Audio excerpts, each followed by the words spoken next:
ఓం శాంతి. ఈరోజు Murali date 23 June 2025.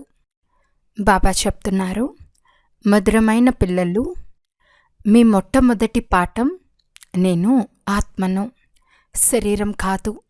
ఆత్మాభిమానులుగా ఉంటే తండ్రి స్మృతి ఉంటుంది. ప్రశ్న: ఏ మనుషుల వద్ద లేని ఏ గుప్త ఖజానా పిల్లలైన మీ వద్ద ఉంది? జవాబు: భగవంతుడైన తండ్రి మిమ్మల్ని చదివిస్తున్నారు. చదువు ద్వారా లభించే సంతోషపు గుప్త ఖజానా మీ వద్ద ఉంది. మనము భవిష్య అమర్లోకం కొరకు చదువుతున్నామని, ఈ మృత్యులోకం కొరకు కాదని మీకు తెలుసు. బాబా చెప్తున్నారు, ఉదయమే లేచి విహరించండి. కేవలం మొట్టమొదటి పాఠాన్ని పక్కా చేసుకుంటే ఖుషీ ఖజానా జమ అవుతూ ఉంటుంది. ఓం శాంతి. బాబా పిల్లలను అడుగుతున్నారు, పిల్లలు ఆత్మాభిమానులై కూర్చుని ఉన్నారా? స్వయాన్ని ఆత్మగా భావించి కూర్చుని ఉన్నారా? ఆత్మలమైన మనల్ని పరమాత్మ తండ్రి కూర్చుని చదివిస్తున్నారు. పిల్లలకు నేను దేహం కాదు, ఆత్మను అన్న స్మృతి కలిగింది. పిల్లలను దేహీ అభిమానులుగా చేసేందుకే శ్రమ పడవలసి వస్తుంది. పిల్లలు ఆత్మాభిమానులుగా ఉండలేరు. క్షణక్షణం దేహాభిమానంలోకి వచ్చేస్తారు. కనుకనే బాబా ఆత్మాభిమానులుగా ఉంటున్నారా అని అడుగుతారు. ఆత్మాభిమానులుగా ఉంటే బాబా స్మృతి వస్తుంది. దేహాభిమానులుగా ఉంటే లౌకిక బంధుమిత్రులే గుర్తుకొస్తారు. మొట్టమొదట మేము ఆత్మలము అని గుర్తుంచుకోవాలి. ఆత్మనైన నాలో 84 జన్మల పాత్ర నిండి ఉంది. ఇది పక్కా చేసుకోవాలి. మనము ఆత్మలము. అర్ధకల్పం మీరు దేహాభిమానంలో ఉండేవారు. ఇప్పుడు కేవలం సంగం యుగంలో మాత్రమే పిల్లలు ఆత్మాభిమానులుగా చేయబడతారు. స్వయాన్ని దేహంగా భావిస్తే తండ్రి గుర్తురారు. కావున మొట్టమొదట ఈ పాఠాన్ని పక్కా చేసుకోండి. ఆత్మలమైన మనము అనంతమైన తండ్రి పిల్లలము. దైహిక తండ్రిని స్మృతి చేయటం ఎప్పుడూ నేర్పించబడదు. ఇప్పుడు తండ్రి చెప్తున్నారు, పారాలౌకిక తండ్రినైనా నన్ను స్మృతి చేయండి. ఆత్మాభిమానులుగా అవ్వండి. దేహాభిమానులుగా అవ్వటం వలన దేహ సంబంధాలు గుర్తుకొస్తాయి. స్వయాన్ని ఆత్మగా భావించి తండ్రిని స్మృతి చేయండి. ఇందులోనే శ్రమ ఉంది. ఇది ఎవరు తెలిపిస్తున్నారు? మన ఆత్మల తండ్రి. వారిని అందరూ స్మృతి చేస్తారు. బాబా రండి, వచ్చి ఈ దుఃఖం నుండి ముక్తం చేయండి అని స్మృతి చేస్తూ ఉంటారు. ఈ చదువు ద్వారా మనం భవిష్యత్తులో శ్రేష్ఠ పదవిని పొందుతామని పిల్లలకు తెలుసు. ఇప్పుడు మీరు పురుషోత్తమ సంగం యుగంలో ఉన్నారు. ఇప్పుడు ఈ మృత్యులోకంలో ఉండరాదు. ఈ మన చదువు భవిష్య 21 జన్మల కొరకు. మనం సత్యుగం అమర్లోకం కొరకు చదువుతున్నాము. అమరుడైన మన తండ్రి మనకు జ్ఞానం వినిపిస్తున్నారు. కనుక ఇక్కడ కూర్చున్నప్పుడు మొట్టమొదట స్వయాన్ని ఆత్మగా భావించి తండ్రి స్మృతిలో ఉన్నప్పుడే వికర్మలు వినాశనమవుతాయి. ఇప్పుడు మనం సంగం యుగంలో ఉన్నాము.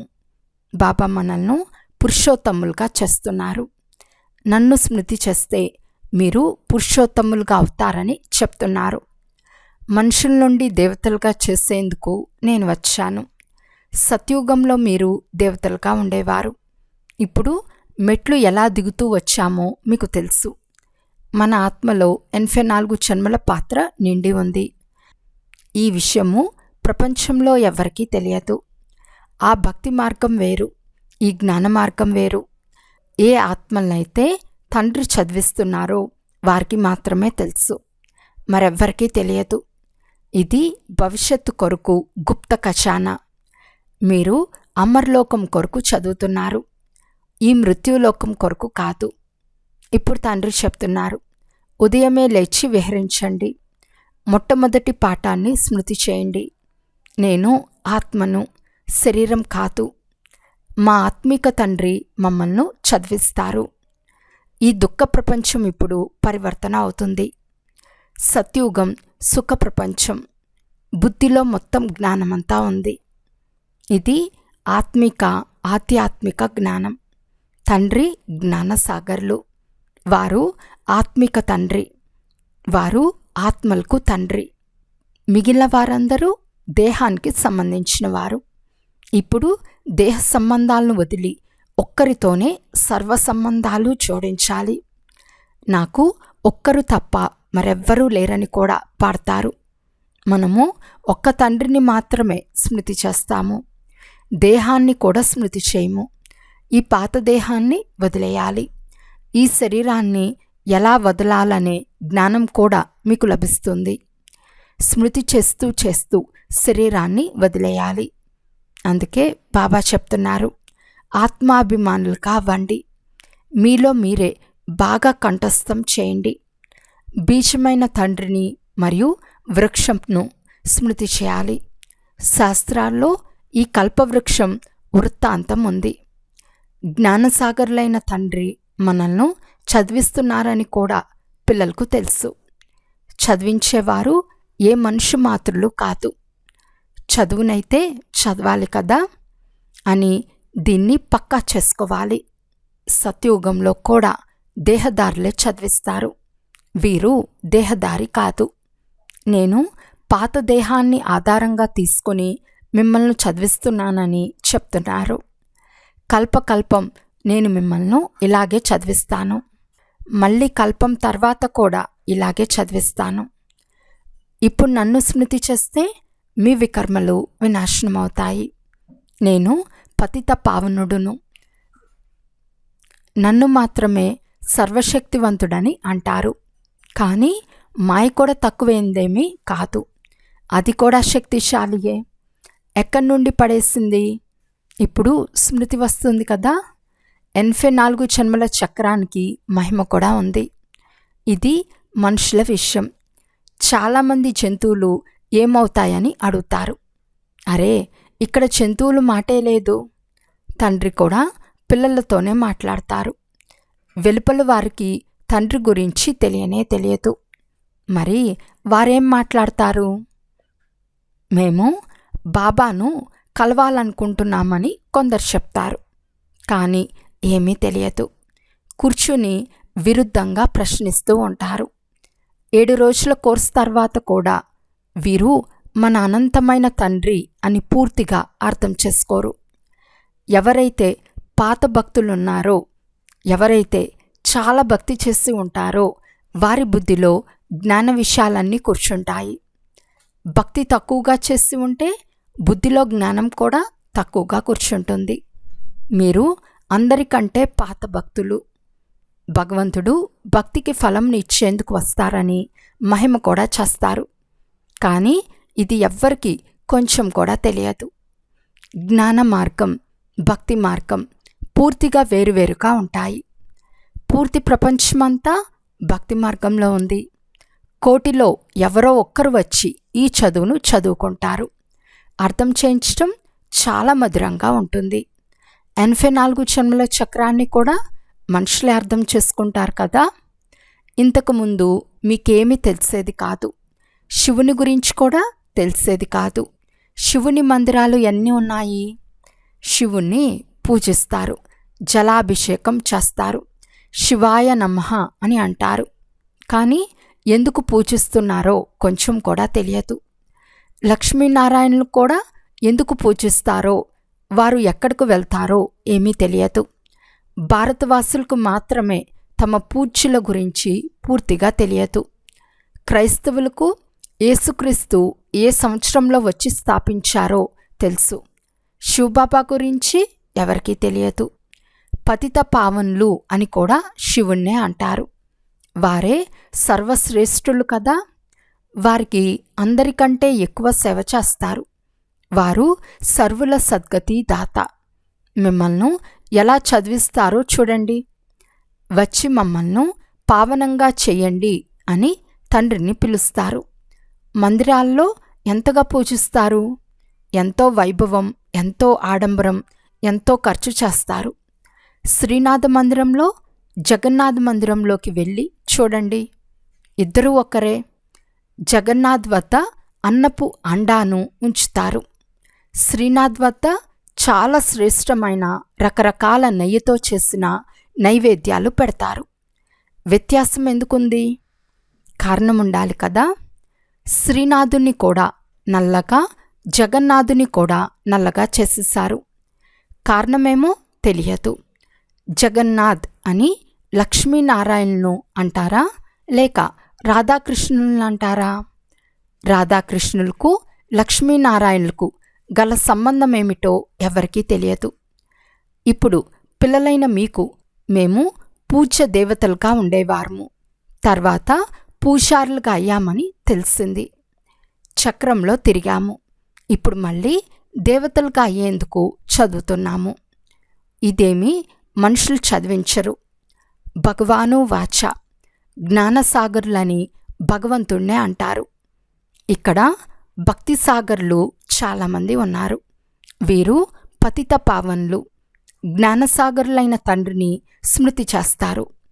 మీరు పతితులుగా అయ్యారు, మళ్ళీ పావనంగా తప్పకుండా అవ్వాలి. ఇది పతిత ప్రపంచంగానే ఉంది. ఇది స్వర్గం కాదు. వైకుంఠం ఎక్కడుందో ఎవరికీ తెలియదు. వైకుంఠానికి పోయారని అంటారు. మరి వారికి మళ్ళీ నరకపోచనాన్ని ఎందుకు తినిపిస్తారు? సత్యుగంలో ఫలపుష్పాలు మొదలైనవి చాలా ఉంటాయి. ఇక్కడేమున్నాయి? ఇది నరకం.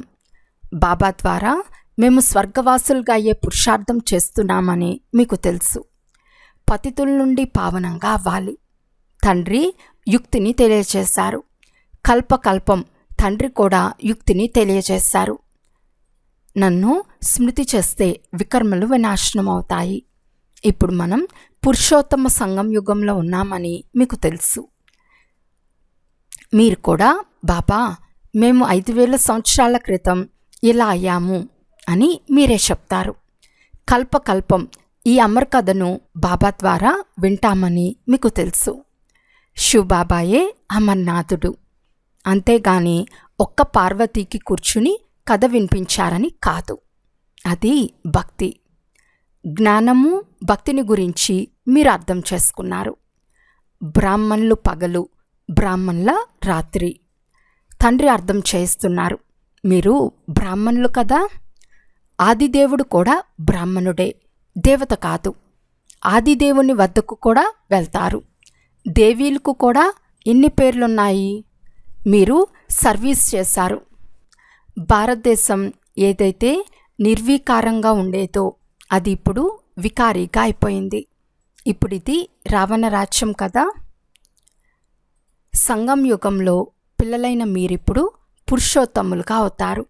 మీపై బృహస్పతి దశ అవినాశిగా కూర్చున్నప్పుడు మీరు అమర్పురానికి యజమానులుగా అవుతారు. మనుషుల నుండి దేవతలుగా చేసేందుకు బాబా మిమ్మల్ని చదివిస్తున్నారు. స్వర్గాధికారులుగా అగుటను బృహస్పతి దశ అని అంటారు. మీరు స్వర్గము లేక అమర్పురికి తప్పకుండా వెళ్తారు. పోతే చదువులో దశలు హెచ్చు తగ్గులు అవుతూ ఉంటాయి. స్మృతి చేయటమే మర్చిపోతారు. తండ్రి నన్ను స్మృతి చేయండి అని చెప్తున్నారు. గీతలో కూడా భగవాను వాచ, కామం మహాశత్రువు అని ఉంది. గీతను చదువుతారు, కానీ ఈ వికారాన్ని జయించరు. భగవంతుడు ఎప్పుడు చెప్పారు? 5000 సంవత్సరాలైంది. ఇప్పుడు మళ్ళీ భగవంతుడు చెప్తున్నారు, కామం మహాశత్రువు, దీనిపై విజయం పొందాలి. ఇది ఆది మధ్య అంతాలు దుఃఖంనిస్తుంది. ముఖ్యమైనది కామం. దీని గురించే పతితులని అనబడతారు. ఈ చక్రం తిరుగుతూ ఉంటుందని ఇప్పుడే మీకు తెలిసింది. మనం పతితులుగా అవుతాము. తండ్రి మళ్ళీ వచ్చి డ్రామానుసారం పావనంగా చేస్తారు. శ్రీమతంను అనుసరిస్తేనే మీరు శ్రేష్ఠులుగా అవుతారని మొట్టమొదట బాబా చెప్పిన మాటను స్మృతి చేయండి అని బాబా మాటి మాటికి చెప్తున్నారు. మనం మొదట శ్రేష్ఠులుగా ఉండేవారమని, తర్వాత భ్రష్టులుగా అయ్యామని కూడా మీరు అర్థం చేసుకున్నారు. ఇప్పుడు మళ్ళీ శ్రేష్ఠులుగా అయ్యే పురుషార్థం చేస్తున్నారు. దైవీ గుణాలు ధారణ చేయాలి. ఎవ్వరికీ దుఃఖం కలగచేయరాదు. అందరికీ దారి తెలియచేస్తూ వెళ్ళండి. బాబా చెప్తున్నారు, నన్ను స్మృతి చేస్తే మీ పాపాలు కట్ అవుతాయి. పతిత పావనుడు అని మీరు నన్ను మాత్రమే అంటారు కదా. పతిత పావనుడు ఎలా వచ్చి పావనంగా చేస్తారో ఎవ్వరికీ తెలియదు. కల్పకృతం కూడా తండ్రి సదా నన్నొక్కరినే స్మృతి చేయండి అని చెప్పారు. ఇది యోగాగ్ని. దీని ద్వారా పాపాలు దగ్ధమవుతాయి. మురికి తొలగితే ఆత్మ పవిత్రమవుతుంది. లోహంను బంగారంలోనే కలుపుతారు. అప్పుడు ఆభరణం కూడా అలాగే తయారవుతుంది. తండ్రి ఇప్పుడు పిల్లలైన మీకు ఆత్మలో మలినం ఎలా చేరిందో అర్థం చేయించారు. దాన్ని తొలగించాలి. తండ్రికి కూడా డ్రామాలో పాత్ర ఉంది. వారు వచ్చి పిల్లలను దేహీ అభిమానులుగా చేస్తారు. పవిత్రంగా కూడా అవ్వాలి. సత్యుగంలో మనం వైష్ణవులుగా ఉండేవారమని మీకు తెలుసు. పవిత్రమైన గృహస్థ ఆశ్రమం ఉండేది. ఇప్పుడు మనం పవిత్రంగా అయి విష్ణుపురానికి అధికారులుగా అవుతాము. మీరు డబల్ వైష్ణవులుగా అవుతారు. మీరు సత్యమైన వైష్ణవులు. వారు వికారీ వైష్ణవ ధర్మానికి చెందినవారు. మీరు నిర్వికారి వైష్ణవ ధర్మానికి చెందినవారు. ఇప్పుడు ఒకటేమో తండ్రిని స్మృతి చేస్తారు. రెండవది బాబాలో ఉన్న జ్ఞానాన్ని ధారణ చేస్తారు. మీరు రాజాదిరాజులుగా అవుతారు. వారు రాజులుగా ఒక్క జన్మ కొరకు అల్పకాలానికి అవుతారు. మీ రాజ్యం 21 తరాలకు అంటే పూర్తి వయసు వరకు రాజ్యం చేస్తారు. అక్కడ అకాల మృత్యు ఎప్పుడు సంభవించదు. మీరు మృత్యుపై విజయం పొందుతారు. సమయం వచ్చినప్పుడు ఈ పాత శరీరాన్ని వదిలి కొత్తది తీసుకోవాలని అనుకుంటారు. మీకు సాక్షాత్కారం అవుతుంది. సంతోషంనిచ్చే వాయిద్యాలు మ్రోగుతూ ఉంటాయి. తమోప్రధాన శరీరాన్ని వదిలి సతోప్రధాన శరీరం తీసుకోవటం సంతోషించే విషయం కదా.